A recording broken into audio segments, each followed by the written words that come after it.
Hey Dom, Hey Jenna. what's going on? That was Uh, such a long pause.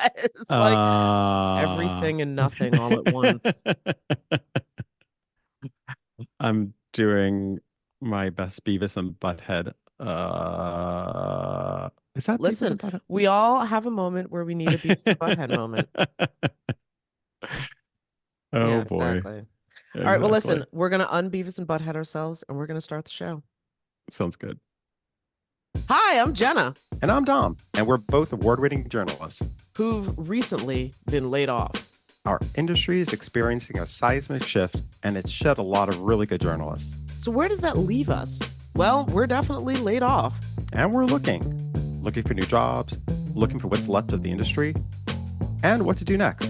And we're looking at all of it. So if you're a fellow laid off journalist, a working journalist, or someone who admires the craft, we're looking to build community. Develop new skills, and try to figure out what just happened. Welcome to Laid Off and Looking.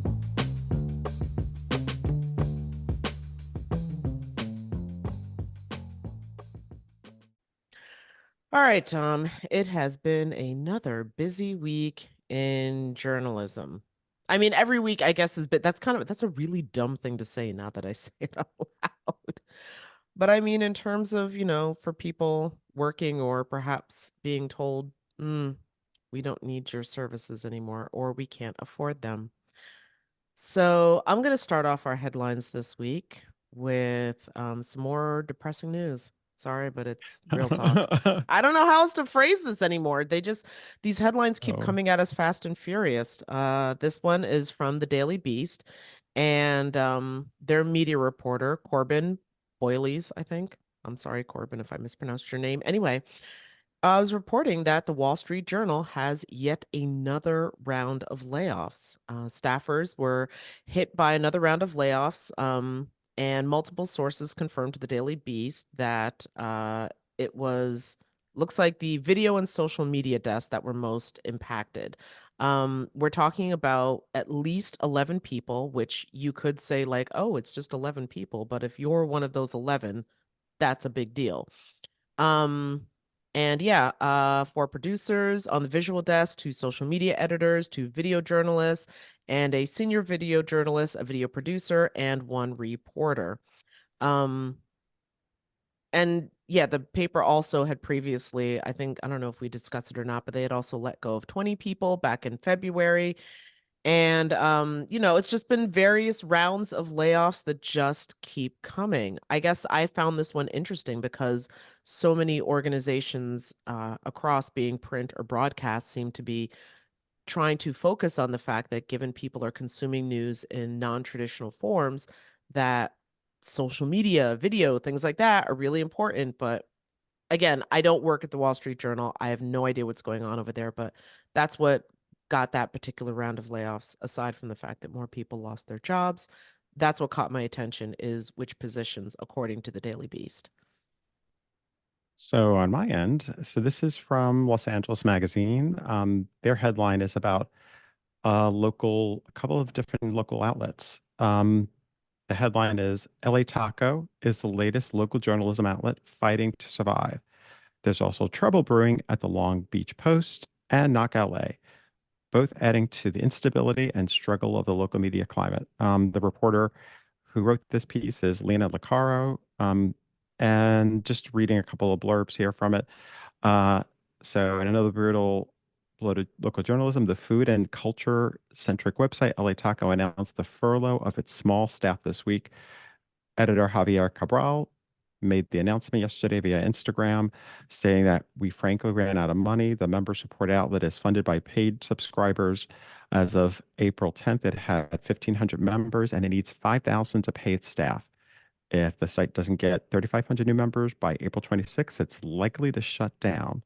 They have some monthly membership charges in there just to give people info, but you know, it's just another sign of the difficulty of running a local outlet, having the financial stability of being able to monetize, whether through, local outlets, and it just again showcases how difficult this all is and how there needs to be, or how what we hope to be, some type of solutions to help with this crisis, where more and more Mm-hmm. places are just folding. And um, yeah, I mean, I'm I'm hopeful that there are changes. It's just you keep hearing these come one after another, and it Well, makes I it was going to say really. everything that you just read in that statement. I'm just like, I feel like we've heard that 10 times over. Like we just don't have the money and it's just but this is like I mean, it's always sad, but this sounds like this was like, a plucky new startup serving food culture and food truck culture in LA is huge. So, yeah, that's really sad to hear.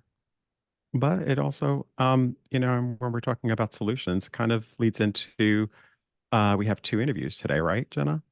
We Um, do have two interviews. Yeah, we have two conversations with two individuals who are attempting to use levers of government to help save local journalism, which I I will say was surprising as an option to me. I'm like, can't my thought always as a journalist is that government is something that we cover critically. I never thought of them as being a possible partner in what we do, but a couple of people are saying that's very possible. We had that great conversation a while back with Professor Picard, Victor Picard, who he brought up government has a role to play in this.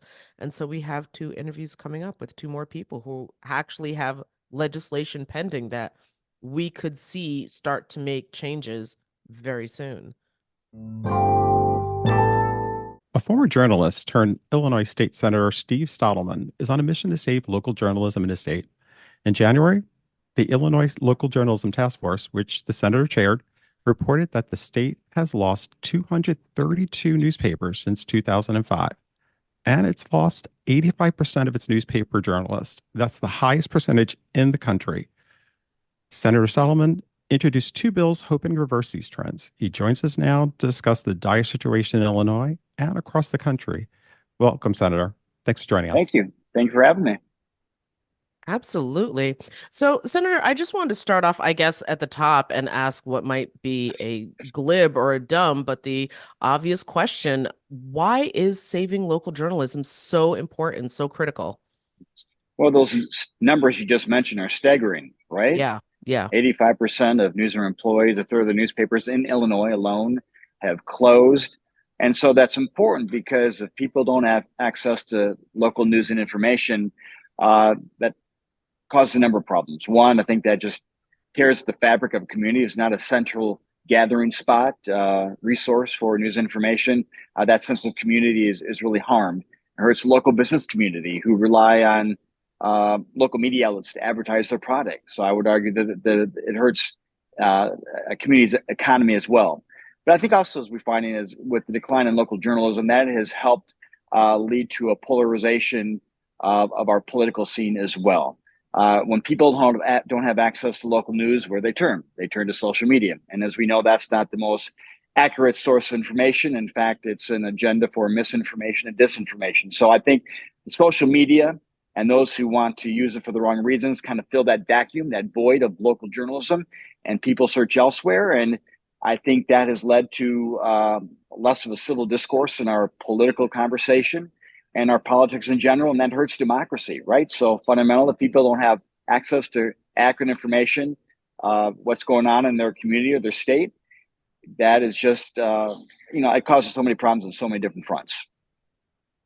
Senator, just take us back a little bit to how did the local journalism task force, how did it get started? And, a little bit of background, how long you operated and what you were looking into, making sure that you really got these figures right in terms of how journalism has been affected the past, like, almost 20 years. Well, obviously, I'm a former TV journalist, so I had an immense interest on what's been happening with local news. And so when I became a state senator, it's always been something I've been watching and observing over the past 10 years since I've been in office. And I think the business models and the local journalistic scene has changed dramatically just in the past 5 years. And I saw what some other states were doing, and state government kind of stepping up and trying to provide some solutions to this growing problem. And I just wanted Illinois to be part of this conversation, a national conversation. And so I formed the task force, one, to find out what the potential solutions are, what the academic experts thought maybe could be done, Mm-hmm. and really kind of looked at some of the other things that states had done. And I think it's still a relatively new area. But I thought a task force with academic experts, journalists themselves, groups representing journalists from all ethnic backgrounds. I just thought it was important to have a conversation, hear what they had to say, find out what's going on the ground, and come up with potential solutions to improving the financial picture for local journalism. So I thought, it was a good start. I had no preconceived notions when we put the group together. I just wanted to listen. And I think we got some really good ideas as far as what's been tried, what potentially could be tried. And that journalism task force led to the two bills you mentioned that I introduced this spring. And it was a bipartisan task force, right? Which is interesting that having both sides sort of on this Yeah, issue. we had Republicans and Democrats. I wanted it that way. I'm not, I don't know if that means we all agree on the solutions, but I at least Right. wanted everybody with a broad perspective in the room talking about solutions, no matter what your political perspective may be. Okay, so Senator, I'm wondering if you could tell us specifically about these two separate bills and what it is that what they're titled, what they're called, and what it is that they're intended to do.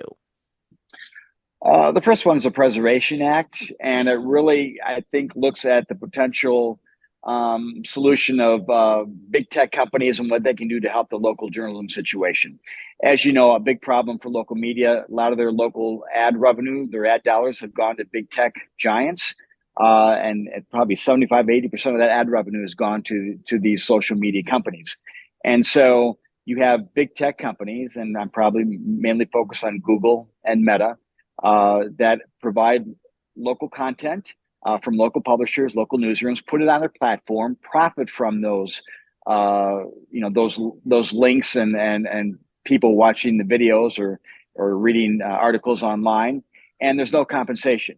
So I think an entity that profits from from this local news information, gathers data as well from their viewers and their clients and their customers, there should be compensation, right? If you use someone else's content, I think it's fundamentally fair that that content should be compensated and they should be reimbursed.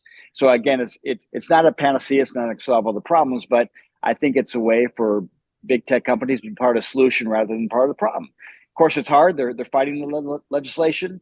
I think it's still a work in progress, but I look at that as one solution to improving local newsrooms' bottom line. The other bill kind of has an array of provisions from a number of tax credits, which I think will help improve the financial bottom line of local newsrooms, to a government set aside when it comes to advertising, making sure it goes to local newsrooms.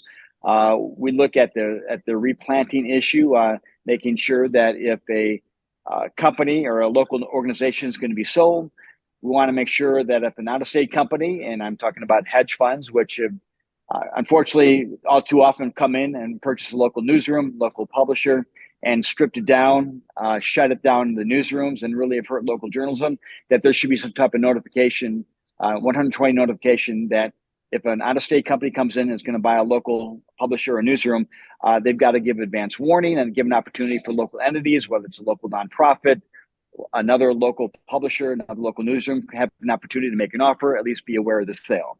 And it's a local journalism tax credit is what, local journalism scholarship program. We want to make sure that students who are entering colleges and universities have an interest in journalism, and it will provide a college scholarship credit to encourage more students from the state of Illinois and Illinois universities to go into journalism, especially in underserved areas where there may not be as much news coverage. So that's kind of a brief summary of the two bills that I've introduced this spring. So, Senator, unlike the online tech news site, The Verge, they actually reached out to Meta, and I guess they brought up the your first bill, the Journalism Preservation Act, and the quote that they have from Jamie Radish was, "News isn't the reason most people visit Facebook and Instagram. And if the law passes, this is a direct quote, we will be forced to make the same business decision that we made in Canada to end the availability of news in Illinois." So what are your thoughts about that? hearing that if that's the lane that they're going to go down if this bill actually ends up passing. Well, Meta has made that threat in Canada, even though there was an agreement reached with the big tech companies. And right now, Google is paying Canadian Hmm. journalists roughly $20,000 a year. But now suddenly, Meta, unfortunately, is taking a different strategy when it comes Hmm. to fighting laws and fighting this legislation. And they've made these threats to pull news off their content. So they've threatened that here in Illinois. They've made that same threat in California, probably New York as well. It's the latest strategy to try to kill this legislation. Um, I'm I'm not naive. I know trying to force large companies to create a revenue stream for local journalism and journalists is very tough. I'm sure they don't want to do it. I just would hope that they would be again part of the solution rather than problem, and work with me to try to find solutions to improve the financial picture of local newsrooms. I think it's in their best interest, it's in Google's best interest to have strong local journalism. I do think they benefit from that, even though they say it's not as much of their business model. I would also suggest I think Meta has maybe been moving away from news content because it's been pretty controversial the past few years, and I think they can make as much, if not more, money from other content, video, short videos. And I think I've talked to a lot of experts, and they kind of are moving away from that model. So I'm not sure what the future holds. It's unfortunate they're making these threats instead of again working with us, coming up with legislation, solutions to helping improve the bottom line of local journalism. Senator, what I find so interesting about Meta's pushback, let's call it, is that one of the things that we're hearing from so many, especially legacy institutions, is that people aren't consuming media in the traditional way that they are. More and more people are going to digital devices to get their news and information. And I would assume that, and I, just could be putting an assumption in here that they're including that they're going to social media platforms to see stuff that they follow to get the news that they're looking for. And so I just find it weird that Meta's just like, yeah, no, people aren't using our platform for that. Like, have any of the research that you've done, has it shown one being more true than the other, or are they both simultaneously correct? That's a really good question. You have to assume what Meta is saying is accurate information. I don't have anything to corroborate that. So I agree with you. I think people want to know what's going on in their state, in their country, and their community. I don't think that's gone away. I don't think people have less interest in knowing what's going on in the community.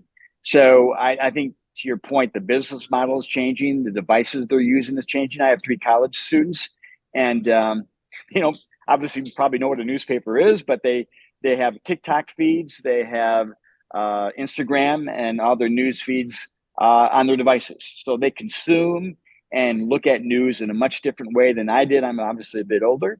But the point is, they still want news and information. The way they receive it and how it's distributed are going to change, has changed, and will continue to change. But again, fundamentally, people want that news content, and we got to figure out a way to make sure we distribute in a way that is attractive to people and they're going to view it. But I still fundamentally, people just want news information. That's not gone away. And so when I hear Meta say people aren't as interested, it doesn't drive their traffic, I'm suspicious. But again, I think they've had some controversies in the past. I guess we just, newspapers, TV stations, other media to figure out a way to satisfy consumer demand. But again, I just think fundamentally people want to know what's going on, and I don't think that's changed. I don't think that will change. Senator, what about the sense that some people might have that there's a concern about government over, you know, being too involved with this, that there could be some kind of dangerous implications in terms of, getting involved with journalism, and that could change maybe some of the stories or how things are covered or Depending on which party's in power. I mean, exactly. right now with the world that we live in, that's, I could easily see that being a pushback argument. Well, unfortunately, there have been a few politicians, in this country and probably worldwide that have made this a political talking point to try to gain political advantage, to try to discredit the media, and try to tell people they're not trustworthy, and that serves their political purpose. And I think that's kind of entered people's consciousness. Um, but here's what I need to stress. I don't think government has any role in telling journalists what to cover, tell them what the content should be. That's not what we're doing here. I think state government simply potentially has a role in making sure there are journalists on the ground. If no one's covering local school board, local city council meetings, that's bad for democracy. That's bad for that community. That's bad for the state. I think that's a fundamental obstacle in trying to continue to work on this great democratic process that we have. So again, we're not telling people what to report or what political slant or whether they should have one. Again, it's our role, though, I do believe, to make sure there are journalists on the ground that we can provide incentives. We provide incentives through our tax policy to help businesses on a number of different fronts. And I think making sure there are journalists on the ground in local communities is an important thing for state government to be involved with. So again, I think there is a role. I think we can incentivize corporations and nonprofit organizations to improve their journalism numbers on the ground. So I think there is a role for that. But no, we're not telling people what to report or what the story should be. But I think we can have a role in making sure there are people on the ground covering stories. Senator, we only have a few moments left, but I do want to ask because it's not every career arc that one starts from journalism and goes into politics. So can you just give us a quick overview of how you got from one to the other? I remember when I was knocking on doors on my first political campaign, and people knew me as the news anchor, the news guy, and they could not understand why I would want to get into politics, right? I think maybe until a couple of years ago, the news guy was probably more popular than a politician would be. But so a lot of people probably were questioning why I did that. And I think I look at it as a way of kind of improving my community involvement. I worked in Rockford, Illinois for a long time, nearly 20 years. I felt like I knew the issues. I covered politics, but yet you can only report the news. When you become in elected office, you're able to pass laws, bring dollars and projects back to your community. And I think you can be at the table making decisions, whereas a reporter, you can report on those decisions, but actually being able to do things for the community, getting dollars back, again, passing laws you think can help, people. I think that I felt like up my community involvement to another level. So I guess that's probably the best way I can explain why I transitioned from journalism to government. But it's a great background. I think, in journalism, you have to know, about so many things.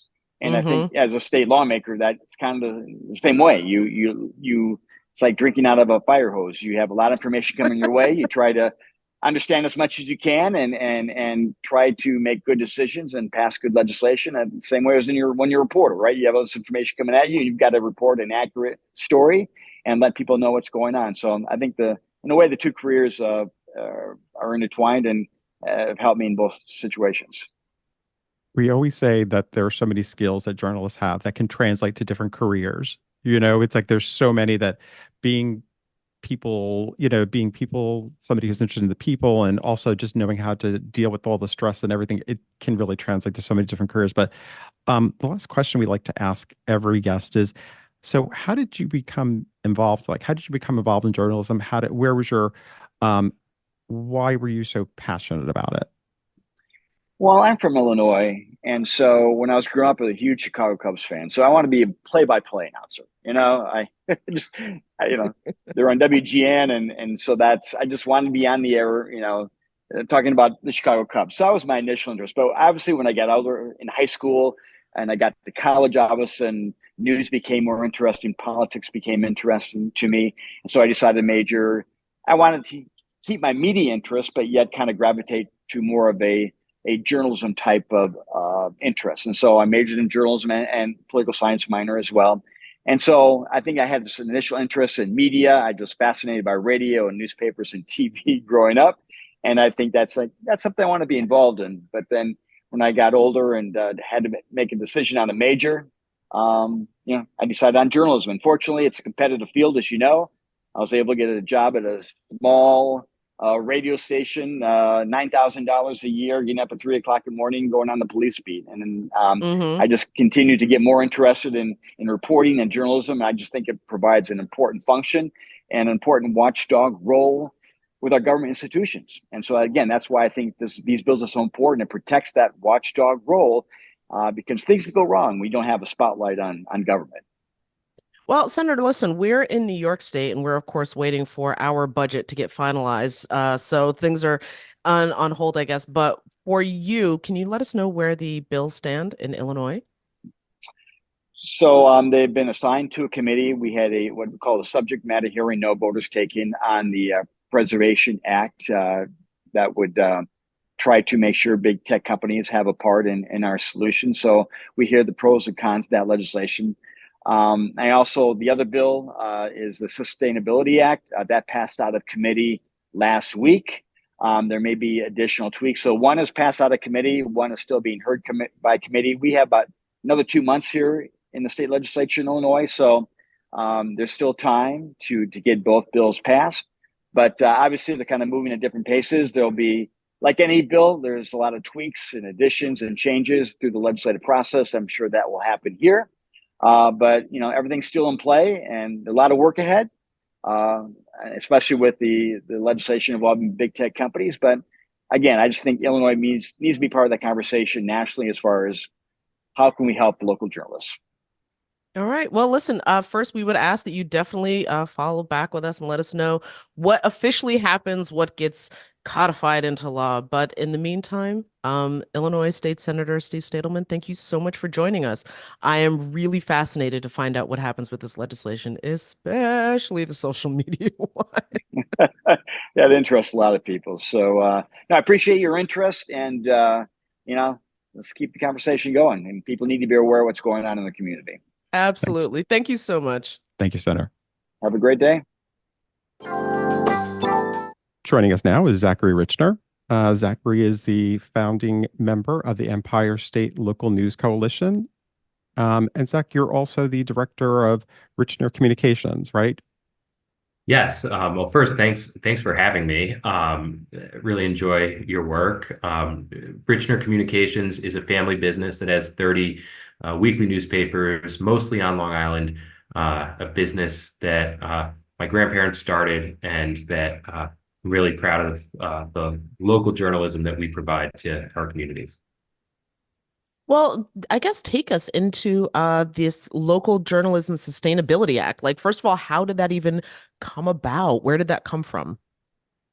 Sure. So my background, or the first part of my career, was in government. I worked in the Obama administration and then in the Cuomo administration. So I come to a lot of problems with a public policy lens, and have been very involved at the federal level with what was formerly known as the Local Journalism Sustainability Act, and now is known as the Community News and Small Business Support Act.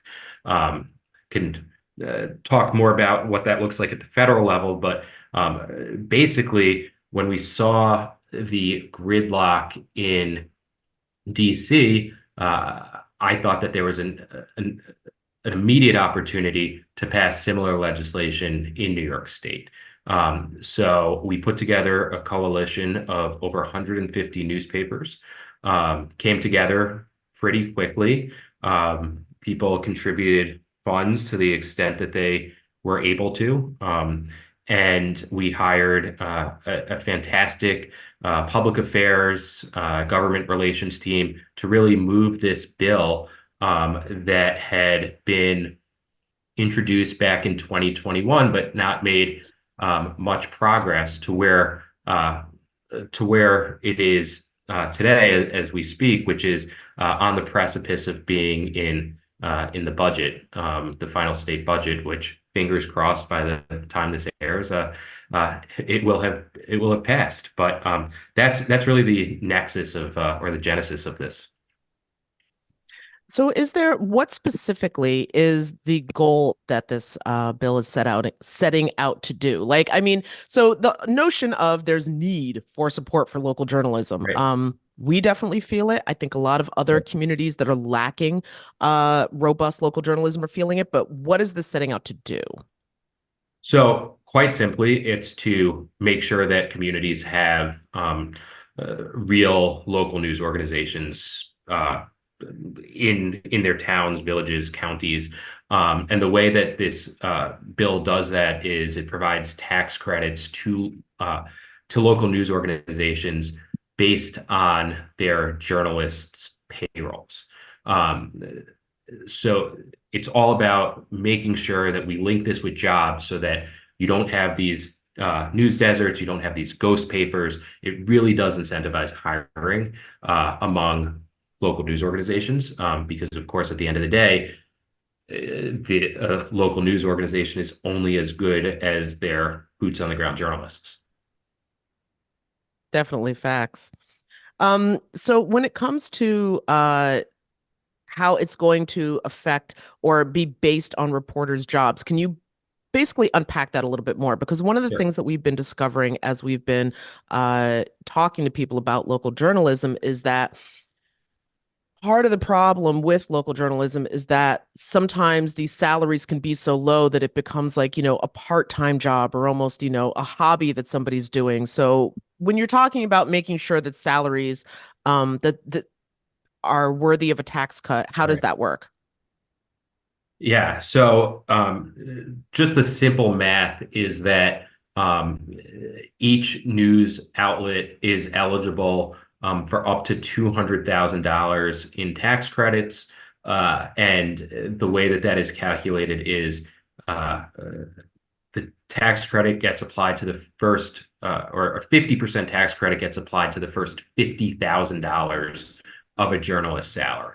So if somebody is earning $40,000, the tax credit to the news organization would be 20,000. If they were earning $100,000, the tax credit would be $25,000 because it's only applied against that first 50,000. So that's how the numbers are calculated. The program in New York State is capped at a total of $20 million, which, of course, we would love for that number to be higher, but we're also very happy and appreciative that the legislators have pushed for this number, which for a first-time tax credit is pretty high. If you look at the film industry tax credit that is now at about somewhere between 700 and $750 million. That started out a few years ago at $25 million. So the whole idea is get your foot in the door, show that this is sound public policy that will actually, incentivize hiring and good journalism, and maybe reverse, or not maybe, but definitely reverse some of the news desert trends we're seeing, and then expand this in subsequent years. And Zach, actually, what's been really interesting with this has been the support for this bill, that it's you have a lot of bipartisan support with this, which is what's hurt certain other bills in the past. Can you A lot explain a of little other bit how that bills. came about? I think that local news is very much a bipartisan or nonpartisan issue, and something that, um, uh, in my mind, is critical is differentiating between national media and local news, uh, and not just throwing everything into the same bucket. Because at the national, like a lot of the national media is partisan and entertainment driven, but when it comes down to covering your high school soccer games, or who got married or who died, or the village budget vote. Like that's something that most people can agree on, and also they see it with their own eyes. So I know truth has sadly become a bit subjective in our society, but when you can actually see something with your own eyes and you live it and breathe it uh, multiple times per week, it's much harder to have truths that diverge from one another. So everybody is supportive of local media. They love their local newspaper, local TV, local radio station.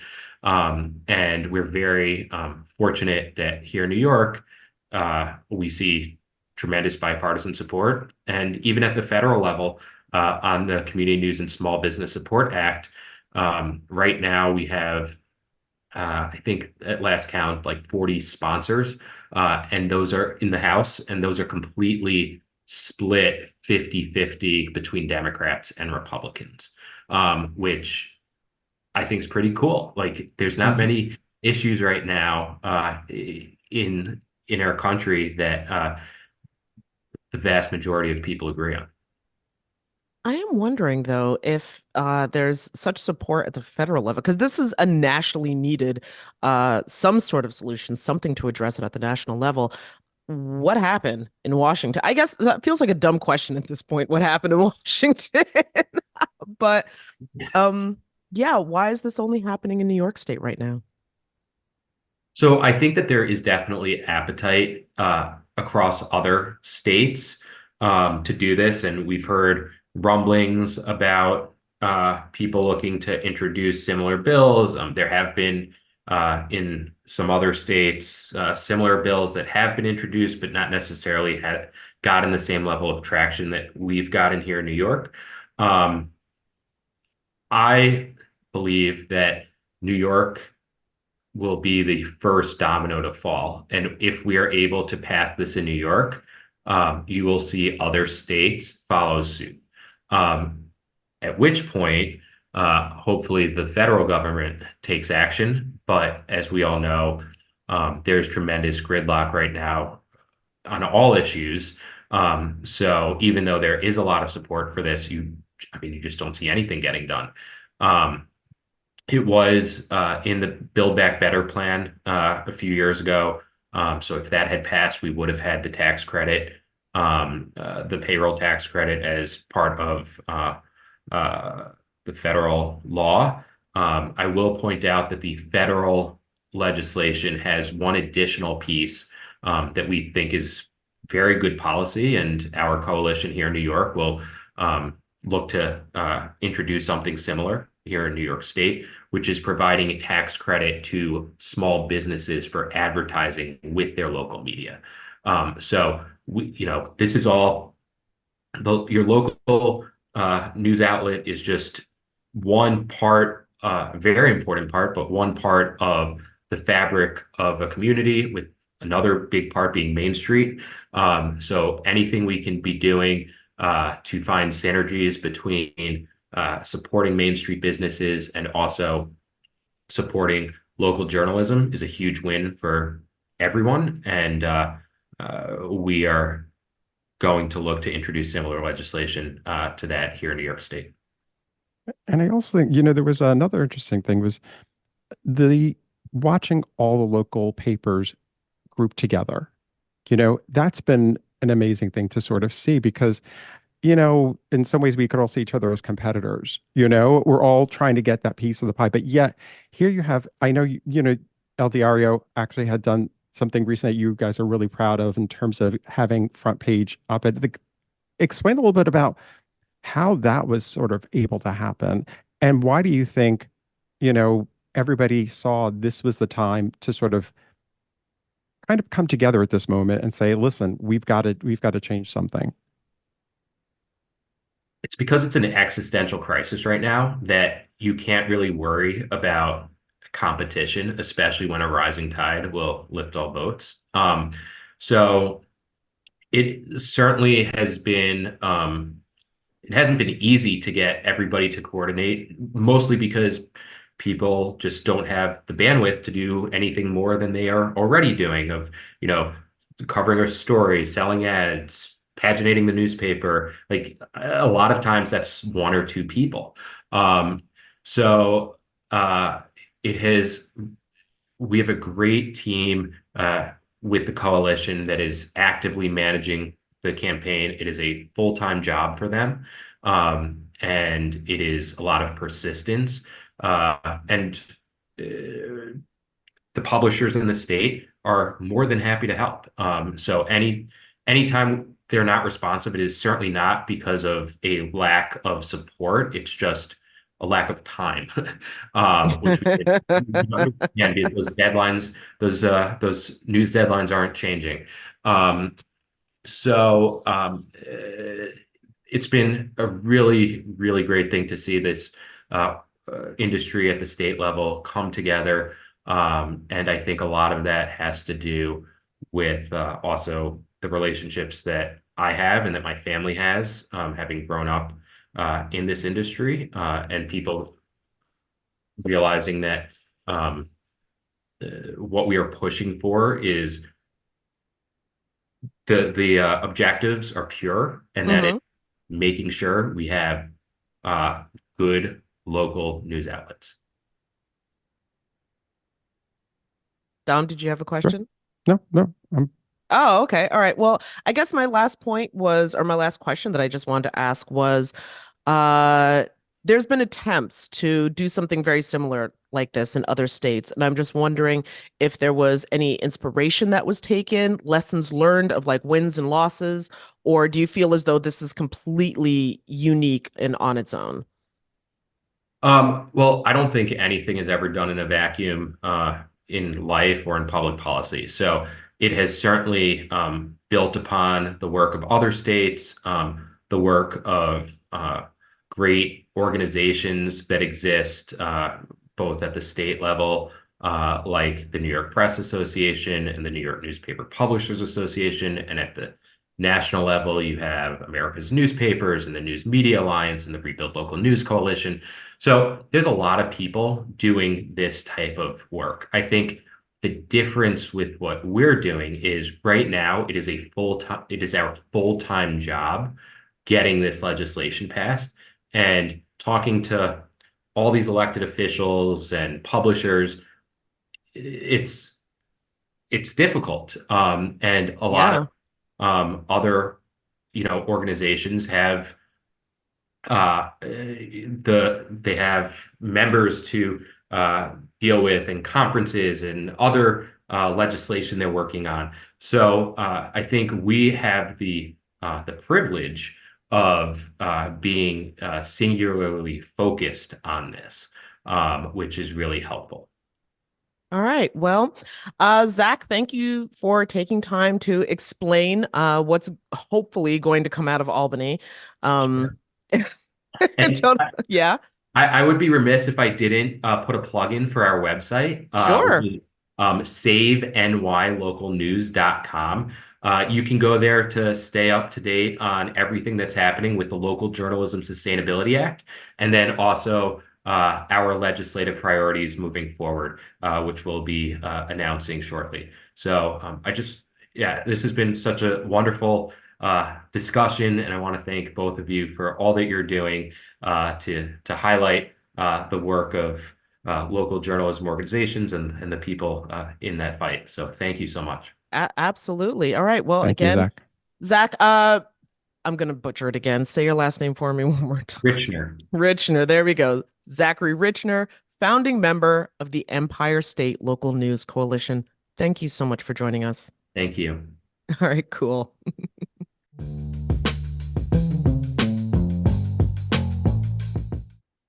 All right. Well, we've got some spotlights, Dom. Yeah, we do. Do you want to start, Jenna? Yeah, I will. Okay, so one of the ones that caught my attention because I've really been trying to read more, especially from these independent news outlets that have been popping up in what were at least news deserts. And this article really just grabbed my attention. It's from Outlier Media, which specifically serves the Detroit area. And the piece is A City's Disenfranchised Grief, 4 years in the making. Moving on, grappling with loss and everything in between, COVID-19's toll on Detroiters. It's by Kobe Levin. And while this piece is from the end of March, I think it still holds because again, 4 years ago, we were in the grips of what was a really frightening lockdown. And really, the piece is about how we have, in so many different ways, have not reconciled with the trauma that we all went through. One of the things that I guess it really kind of made me think of is, you know how, well, especially you, Dom, you love superhero movies. And so you know how like there's, the good guys and there's the bad guys and there's like this clash and then there's this epic battle and it's almost as if the entire city gets leveled wherever Gotham City or wherever this is taking place and I Hmm. don't pay that. Okay. So but the point is that so out of the rubble comes, the hero and the few people who are survivors and then it's just like, so everybody just goes back to normal as if this catastrophic thing did not happen. And having lived through the pandemic, that's kind of what that feels like is that Ali Ali free. You can all come out of your houses now. There's vaccines and stuff. It's over. And but so all of the latent trauma that needed that still needs really to get processed.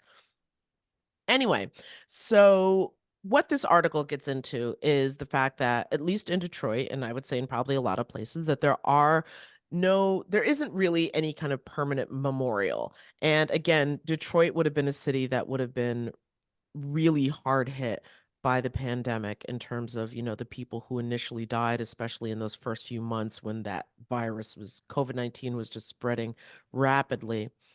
And the city doesn't really seem to have any plans for it, and wasn't really going to recognize the 4-year anniversary.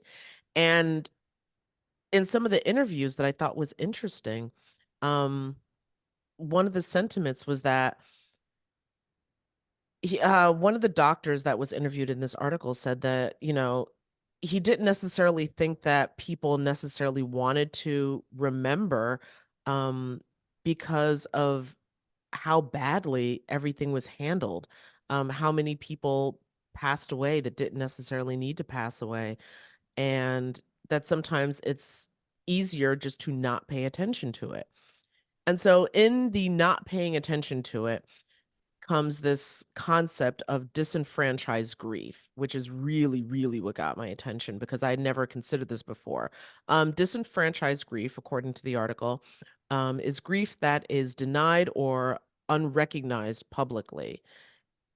And that, I feel like, is something that is really what this country, our communities, whatever, struggle with so much. Like, grief is something that you do very singularly, very privately, very alone. Hmm. And listen, I get it's a very personal experience to go through grief, but when an entire community experiences a traumatic event, it seems like there should be a way for an entire community to be able to express and experience their grief. I know that New York City has been very good about dealing with that when it comes to 9/11, but somehow for this pandemic, which is now, of course, the official pandemic is over and we are in the endemic phase where the virus is just with us now. That never happened. And I thought it was a really great read. I mean, it got me thinking so many different thoughts about what actually took place, what I have had managed to process, what I haven't managed to process, and, how much I guess I've just chosen to ignore because we've all just decided to go back to normal.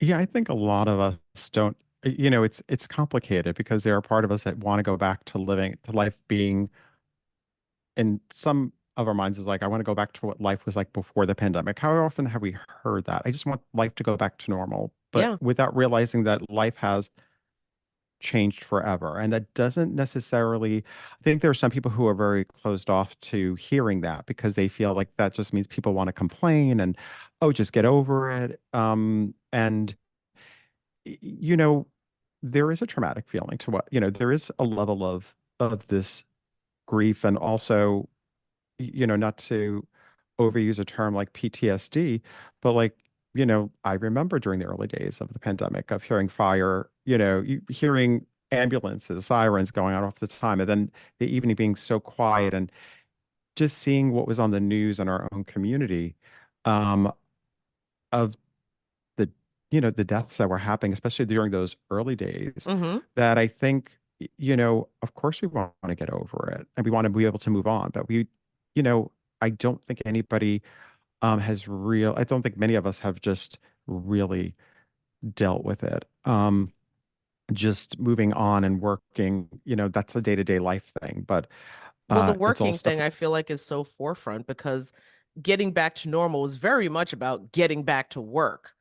Yeah. Like, we can't, no more working from home, no more whatever. Like, everybody come back into the office. Everything's going. We're working as we did before the pandemic happened.